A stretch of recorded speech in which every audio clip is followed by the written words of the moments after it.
Imagine one of the wealthiest cities on earth, a city so rich that its king could afford to build an opera house entirely covered in gold. A city where ships arrive daily carrying diamonds, spices, and exotic woods from colonies spanning 4 continents. A city with grand churches on every corner, palaces lining every boulevard, and a royal library holding 70,000 volumes, including handwritten logs from Vasco da Gama's first voyage to India. Now imagine all of it, every church, every palace, every page of every book, gone. Not over years, not over months, in 6 minutes. This is the story of Lisbon. November the 1st, 1755. The day that 3 disasters struck the same city, one after another, each one finishing what the last one started. And the day that quietly changed the way the Western world thinks about God, about nature, and about what it means to be human.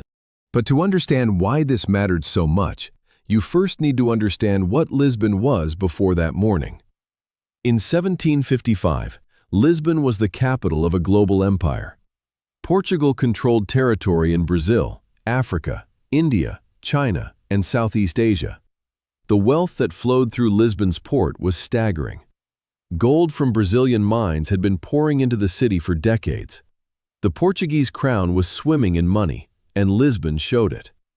The Ribeira Palace, the royal residence, sat right on the waterfront, a sprawling complex filled with art, tapestries, and one of the finest libraries in Europe. The city's churches were legendary, ornate, gilded, enormous. Lisbon had over 40 monasteries and convents, and hundreds of smaller churches and chapels scattered through its narrow medieval streets. And those streets were packed. By the middle of the 18th century, Lisbon had a population of somewhere between 200,000 and 275,000 people. That made it one of the largest cities in all of Europe, roughly the same size as Paris, bigger than Rome, bigger than Madrid. The city climbed 7 hills above the Tagus River, with neighborhoods stacked on top of each other, connected by winding alleys so narrow that you could almost touch both walls with your arms outstretched. Now here is the detail that turns this from a disaster into a nightmare. The date, November the 1st, All Saints' Day, one of the most sacred days in the Catholic calendar.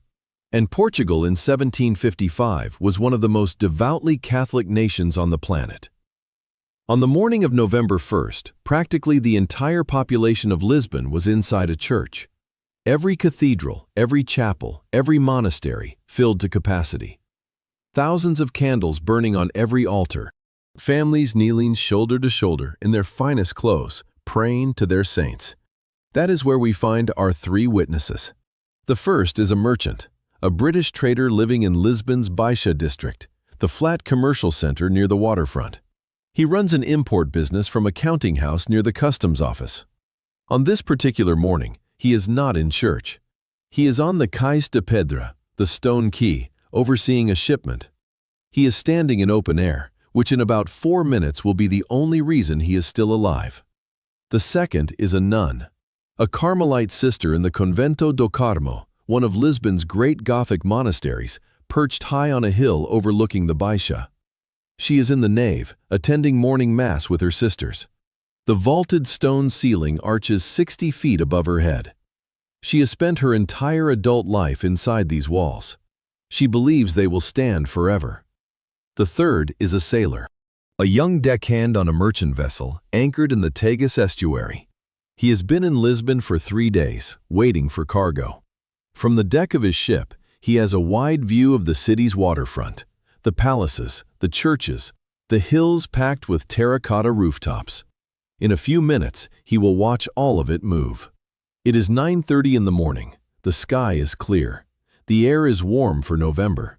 Lisbon is quiet. Almost everyone is indoors. Almost everyone is praying. And then the ground speaks.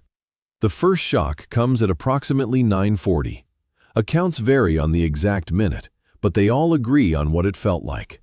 A low rumble, a vibration that seemed to come from everywhere at once. Not from any direction, but from below, from the bones of the earth itself. It lasted about 10 seconds, long enough to make people look up from their prayers, long enough to rattle windows, long enough to make the candle flames flicker. Then it stopped. Silence. Maybe 5 seconds, maybe 10. People looked at each other. Some smiled nervously. Tremors happened from time to time in Lisbon. They always passed. The second shock hit. This one was different. This one was violent. The ground didn't just vibrate, it lurched. Imagine standing on a floor and having someone rip it sideways beneath your feet. The noise was overwhelming, a deep, grinding roar as if the planet itself was tearing open. Buildings began to crack, walls split, roof tiles rained into the streets. People screamed. In the churches, massive stone pillars began to sway. Statues toppled from their pedestals. The thousands of burning candles tipped and fell. And then, before anyone could run, before anyone could even stand, the third shock. This was the one that killed Lisbon. Modern seismologists estimate the earthquake at somewhere between 8.5 and 9.0 on the Richter scale. To put that in perspective, the earthquake that devastated Haiti in 2010 was a 7.0. The one that triggered the Fukushima disaster was a 9.1. What hit Lisbon that morning was one of the most powerful earthquakes in recorded European history. The shaking lasted between 3 and 6 minutes. Think about that. Stand up right now, look at a clock, and count off 3 minutes. That is how long the ground moved. For some survivors, it felt like 10. In those minutes, Lisbon collapsed. The narrow medieval streets became death traps. Buildings on either side fell inward, burying everyone between them. The grand churches, those beautiful, massive stone churches, became tombs. Their heavy vaulted ceilings, designed to inspire awe, came crashing down on the congregations packed beneath them. The Carmelite convent, the cathedral, the Church of São Roque, the Church of São Paulo, one after another, the roofs caved in on crowds of worshippers who had nowhere to run and no time to move. Entire families were crushed where they knelt. Some accounts describe people being buried alive under 10, 15, 20 feet of rubble, close enough to the surface to be heard screaming, but too deep to be reached. Our merchant on the quay felt the ground roll beneath his feet like the deck of a ship. He grabbed a mooring post and held on. Around him, the waterfront warehouses cracked and groaned. Some collapsed. But the quay itself, solid stone, built on bedrock at the water's edge, held. He stayed on his feet. He was one of the lucky ones. Our nun was not. When the second shock hit, the vaulted ceiling of the Carmelite nave fractured. When the third shock came, it fell. Massive stone arches, each weighing tons, crashed into the church. She was struck and buried under rubble, but not killed. Not yet. She was pinned, in darkness, with broken stone above and around her, dust so thick she could barely breathe, and the screams of her sisters somewhere nearby. Our sailor, out on the water, felt the ship shudder as if it had run aground. But the river bottom hadn't risen. The shock wave had traveled through the water itself. From the deck, he watched Lisbon's skyline change in real time. Church towers swayed and snapped. Entire rows of buildings folded like paper. A massive cloud of dust rose from the city, so thick, so high, that within minutes it blotted out the sun over the whole of Lisbon. One witness described it as a white darkness. You could not see your own hand. By 9:46, roughly 6 minutes after the first tremor, the shaking stopped. Lisbon was unrecognizable. An estimated 2/3 of the city's buildings were destroyed or critically damaged. Thousands were dead, crushed under stone, trapped in rubble, buried in their own churches on the holiest morning of the year. And if you had been standing in that dust cloud, deafened, bleeding, terrified, you might have thought the worst was over. You would have been wrong. Because what came next was worse, and it came from the river. The survivors did what anyone would do.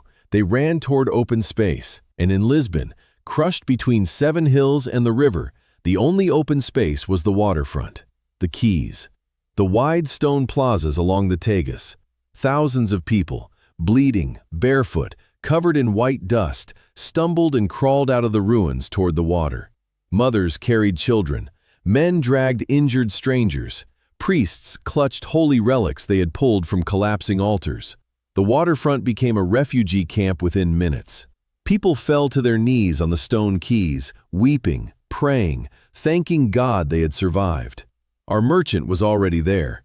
He watched the crowd pour out of the dust cloud, a river of ghosts, white from head to toe, many of them bleeding through the powder. He described the scene later in a letter. People so dazed they walked in circles, calling out names of family members they would never find. The quay was packed, shoulder to shoulder, hundreds, then thousands, all pressed together on the narrow strip of stone between the ruined city and the river. And then something strange happened, something no one understood. The water vanished.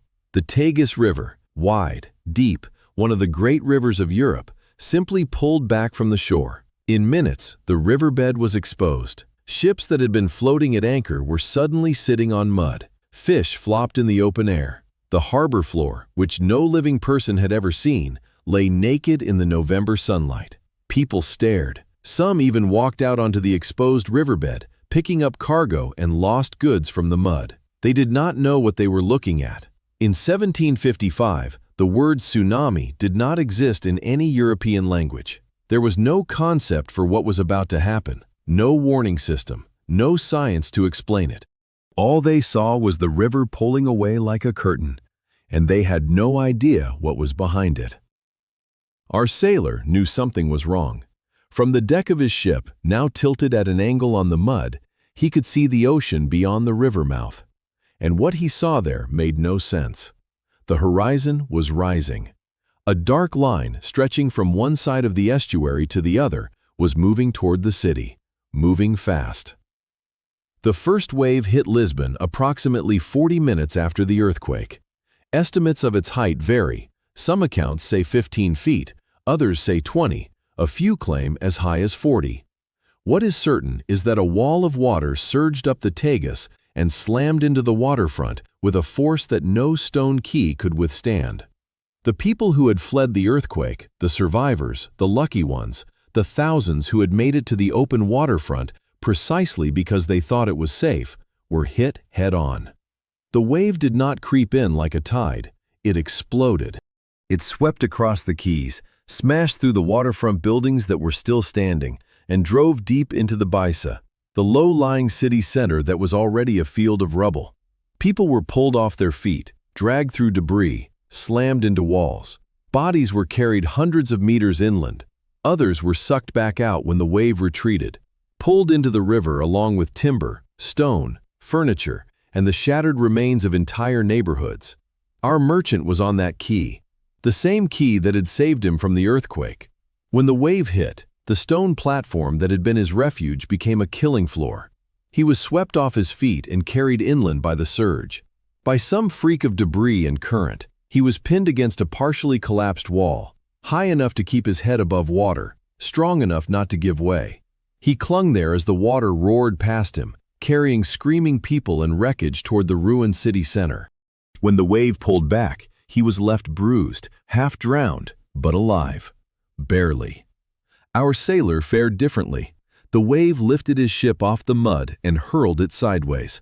The mast snapped. The hull cracked. He was thrown into the water along with the rest of the crew. Some grabbed floating debris. Some didn't. He managed to catch hold of a wooden beam, part of a destroyed dock, and held on as the current dragged him upriver, then back down as the wave retreated. For 20 minutes he was at the mercy of the water, spinning through a chaos of timber, bodies, and wreckage. Then the second wave came, and after that, the third. 3 waves in total, each one pushing further inland, each one dragging more wreckage and more bodies back out on the retreat. The time between waves was just long enough for people to think it was over, just long enough for survivors to stand up, to start moving, to try to help someone, and then be hit again.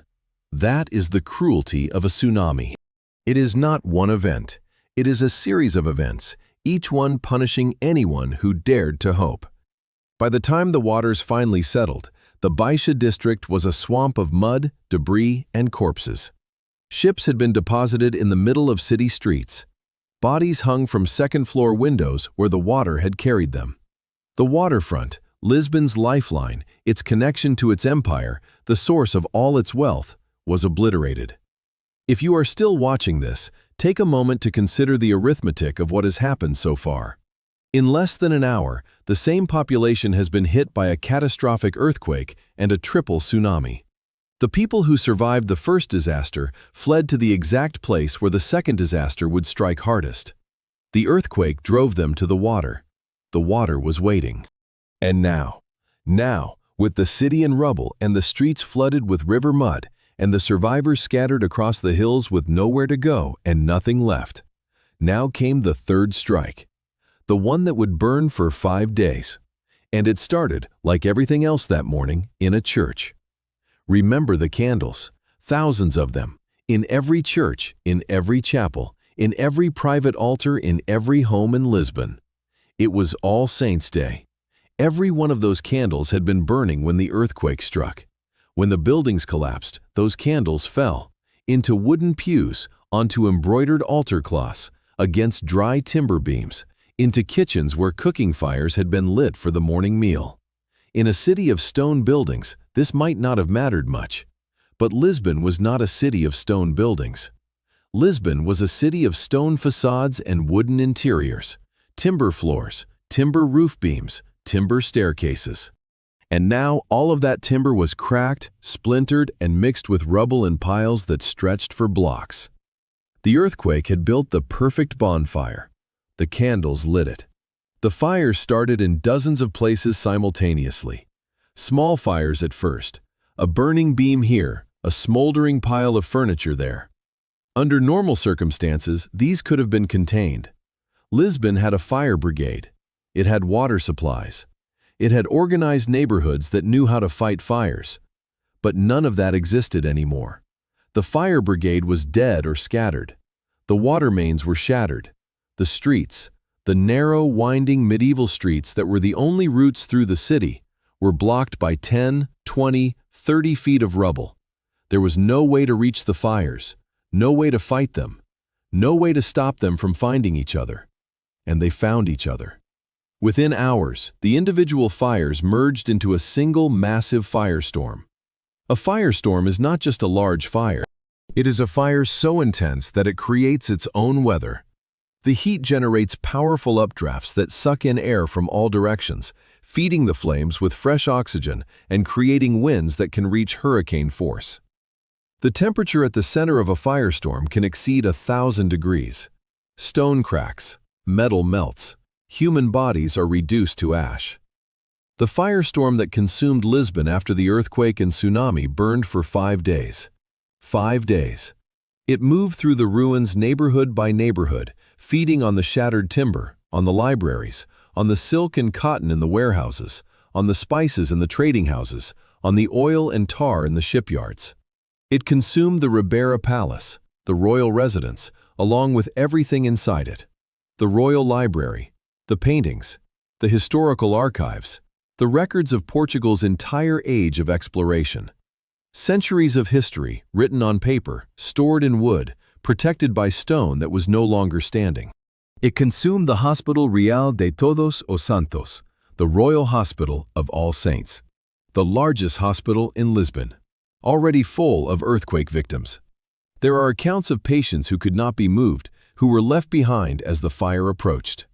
There are accounts of people trapped under rubble who had survived the earthquake and the tsunami, who had been calling for help for hours, who were still alive when the fire reached them. Our nun had escaped the Carmelite convent. After hours buried under stone, she had been pulled out by other survivors who heard her voice through the rubble. Injured, disoriented, she made her way downhill through streets that no longer existed, just slopes of broken stone where streets had been. She reached the lower city as the fires were beginning to merge.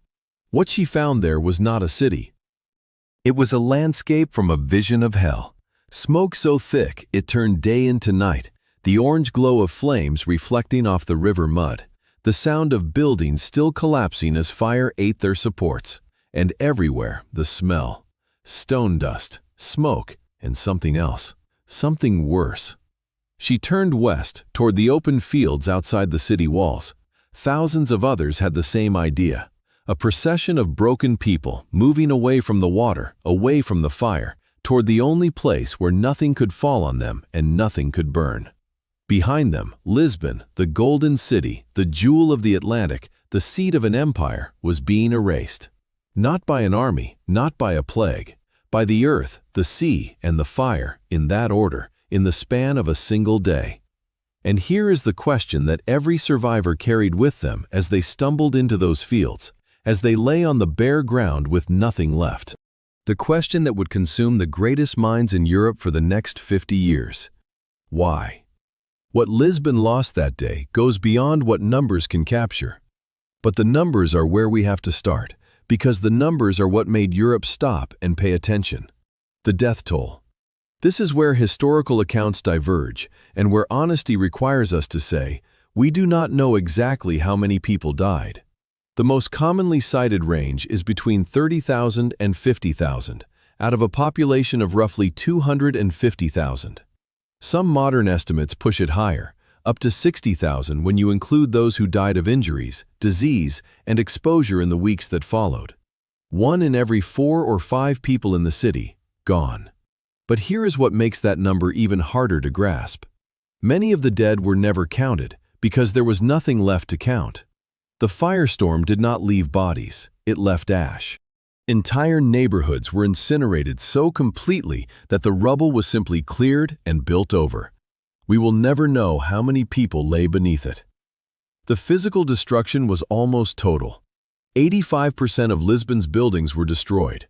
Not damaged, destroyed. The distinction matters.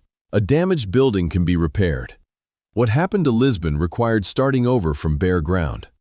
Of the city's 40 major churches and monasteries, almost none survived intact. The Sé Cathedral, Lisbon's oldest church, built in the 12th century, lost its roof, its nave, and most of its interior. The Church of São Paulo collapsed during the earthquake, killing most of the congregation inside. The Carmelite convent, where our nun had been praying that morning, was gutted. Its roof never rebuilt. If you visit Lisbon today, you can still see the Carmo ruins standing open to the sky. They left it that way on purpose, as a reminder. But the loss that historians mourn the most is not the buildings. It is what was inside them. The Ribera Palace housed the Royal Library, 70,000 volumes, including manuscripts dating back to the 15th century. Among them were original logs, maps, and correspondence from the Portuguese age of exploration. The records of Vasco da Gama's voyages, charts drawn by navigators who were the first Europeans to see the coastlines of Brazil, Mozambique, India, and Japan.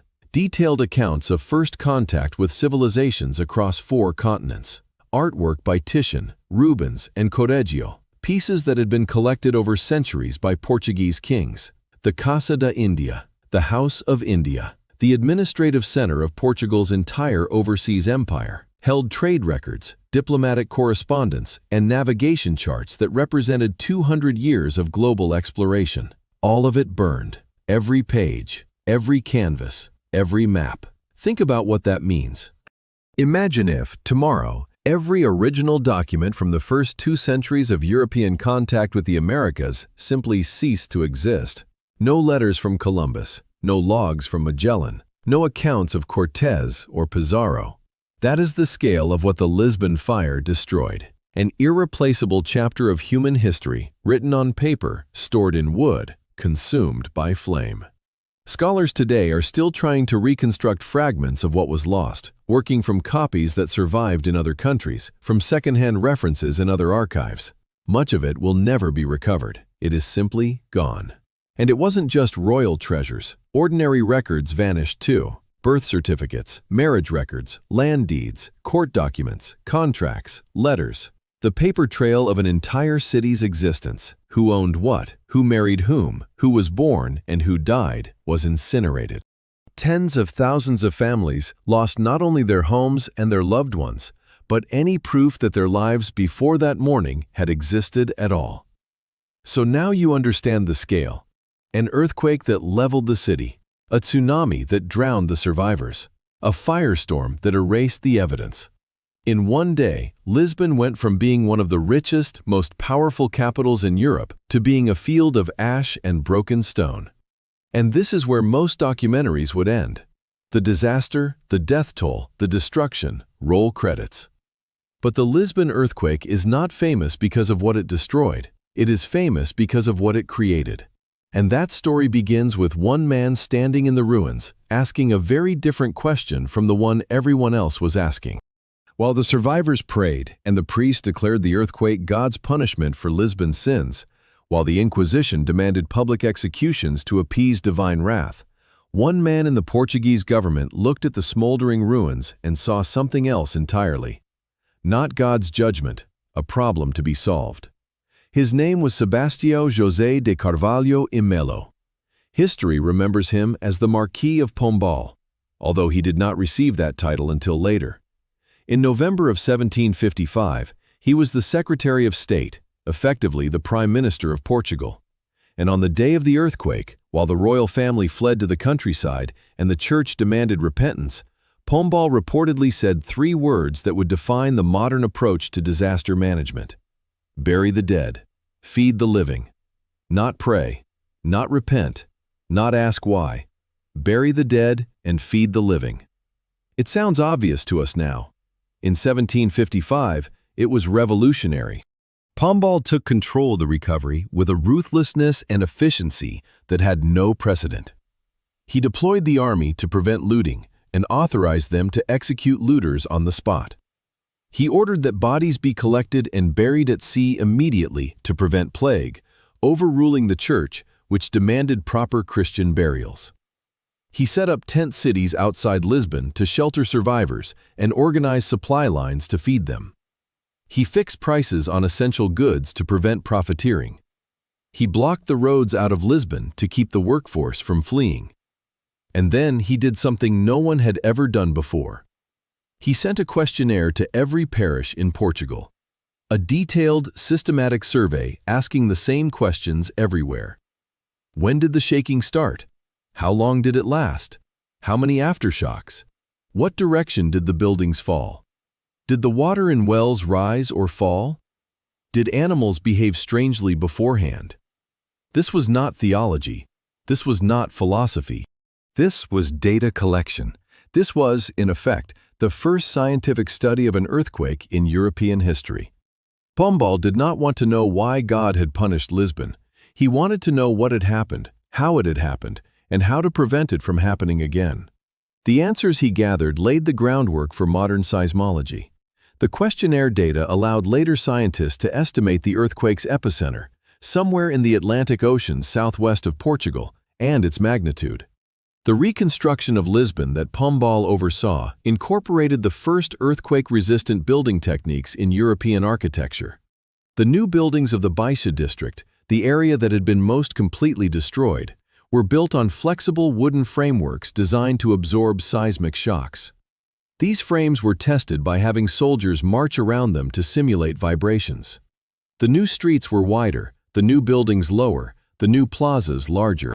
Pombal rebuilt Lisbon not as it had been, but as it should have been, a city designed to survive what had destroyed it. If you have been watching this channel, you know I say this carefully. But the Lisbon earthquake may be the single most important natural disaster in Western history. Not because of the death toll, other disasters have killed more. Not because of the physical destruction, other cities have been more thoroughly destroyed. But because of what it did to the European mind. In 1755, the dominant philosophical position in Europe was optimism, and I do not mean optimism in the casual sense. I mean the formal philosophical doctrine, most famously expressed by Leibniz, that this is the best of all possible worlds. That everything that happens, happens for a reason. That God, being omniscient and benevolent, created a universe in which every event, including suffering, serves a greater purpose. This was not a fringe idea. It was mainstream European thought. It was the intellectual foundation of an entire civilization's relationship with God. The Lisbon earthquake shattered it. The logic was devastating in its simplicity. If God is all-powerful and all-good, why did he destroy one of the most devout cities in Christendom? On the holiest day of the year, while his worshippers were on their knees inside his own churches. The churches collapsed, and the brothels survived. That was the observation that tore through the salons of Paris and London. What kind of divine plan targets the faithful and spares the sinners? Voltaire wrote his poem on the Lisbon disaster within weeks, directly attacking Leibnizian optimism. 3 years later, he published Candide, one of the most influential works of satire in Western literature, in which the Lisbon earthquake serves as the moment that demolishes the protagonist's naive faith in a perfectly ordered universe. Immanuel Kant, 20 years before he wrote the works that would make him the most important philosopher of the modern era, published 3 separate texts on the Lisbon earthquake, attempting to explain it through natural causes rather than divine will. Jean-Jacques Rousseau argued that the disaster was not God's fault, but humanity's, that people had built a dense, vulnerable city where nature demanded open space. This was, in its way, one of the earliest arguments for urban planning as a moral responsibility. The Lisbon earthquake did not kill God, but it forced Europe to start asking questions it had never seriously asked before. If the universe is not designed for our benefit, then what is it? If suffering is not punishment, then what is it? If prayer does not protect us, then what does? These questions, born in the rubble of Lisbon, sharpened by Voltaire and Kant and Rousseau, fed directly into the Enlightenment, into the scientific revolution, into the modern secular worldview that most of the Western world now takes for granted. The idea that we should understand nature rather than appease it, the idea that governments should protect their citizens rather than pray for them, the idea that disaster response should be rational, organized, and evidence-based. That is the legacy of November 1st, 1755, not just a destroyed city, a destroyed certainty. Our merchant survived. He was pulled from the rubble near the waterfront, badly injured, and evacuated by ship to England. He wrote a detailed account of his experience that was published in London and became one of the primary sources historians use to reconstruct the disaster. He never returned to Lisbon. Our sailor survived.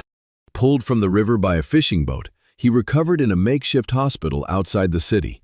The ship he had served on was a total loss. Its wreckage was found 2 miles from where it had been anchored.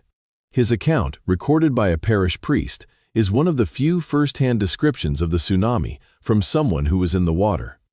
Our nun, we do not know. Her story is a composite, drawn from multiple accounts of Carmelite sisters who were in the convent that morning. Some survived, some did not. The records that might have told us her name were in the archives that burned. She is one of the thousands of people who passed through this disaster and left no trace. Not because they did not matter, but because the fire took even their names. If you walk through Lisbon today, you will find a city that is bright, beautiful, and alive. The Baixa district, the grid of wide streets and elegant facades that now defines downtown Lisbon, that is Pombal City. Built on the ashes of the old one, designed to flex when the ground shakes. And up on the hill, overlooking it all, the Carmelite convent still stands with no roof, open to the rain and the sky. 270 years of weather passing through a space where nuns once sang morning prayers before the earth interrupted them. They kept it that way so that Lisbon would never forget what it lost, and so that the rest of us might learn what it taught. If this story stayed with you, if it made you think about something you hadn't considered before, I'd appreciate it if you hit subscribe. There are more stories like this one, disasters that didn't just destroy places, but changed how we understand the world. And if someone you know would find this fascinating, send it their way. That is how small channels grow, and I'm grateful for every share. This has been the story of the Lisbon earthquake of 1755. The day the earth, the sea, and the fire took turns on the same city. The day that 3 disasters in 6 minutes broke a civilization's faith and forced it to start building something better.